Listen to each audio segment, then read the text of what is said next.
Et coucou, on va démarrer notre deuxième tuto sur les trains. On va se focaliser cette fois-ci sur les trains eux-mêmes. Alors, là j'ai posé un train avec deux wagons, hein, et j'aimerais qu'il fasse des allers-retours entre cette gare-là et cette gare là-bas. D'accord? Donc ça c'est très facile à faire. Vous allez vers votre train, hop, vous rentrez dedans, vous appuyez sur A pour ouvrir le menu du train, et vous remarquerez que j'ai déjà prévu quelque chose. Alors j'ai modifié ça, je l'ai supprimé, hop, et on va le refaire ensemble. Donc, je veux qu'il aille entre les gares Dragon 1 et Dragon 2. Bah, c'est facile. Je fais plus, je les rentre dans le planning. Quand je fais sauvegarder les changements, et ben on voit qu'il fait son chemin entre Dragon 1 et Dragon 2. S'il y avait une troisième gare, ça se rajouterait dans la liste et on verrait la liste des gares et dans l'ordre dans lesquels il va les parcourir. On peut modifier le planning, on peut changer l'ordre des gares. Bon, quand il y en a que deux, ça change absolument rien, hein, mais on peut faire pas mal de choses à ce niveau-là.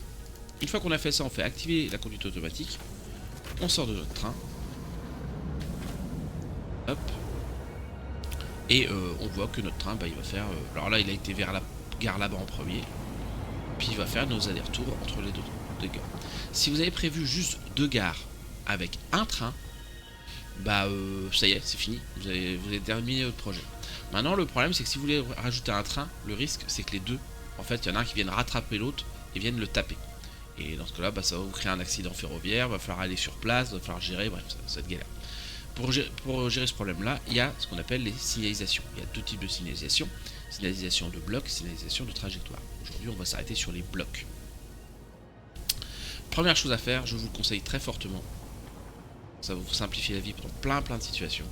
Vous mettez un bloc à l'entrée. Vous mettez un bloc, à la sortie tout le moins.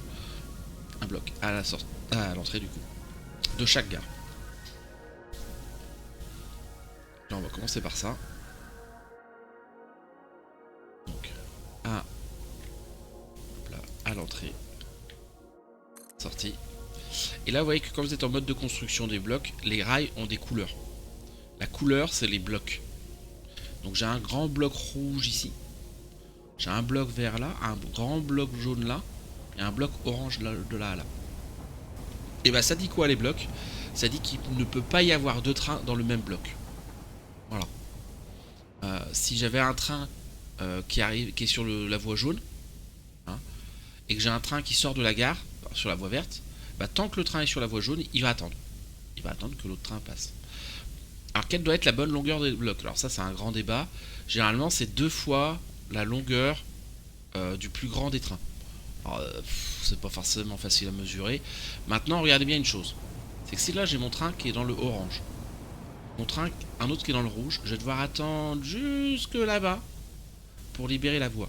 Là encore c'est assez court, mais vous imaginez si vous allez à l'autre bout de la map. Donc régulièrement vous venez créer des blocs supplémentaires. Vous allez voir, ça va changer les couleurs. Si j'y arrive, parce que voilà. Et ça va rajouter des blocs supplémentaires.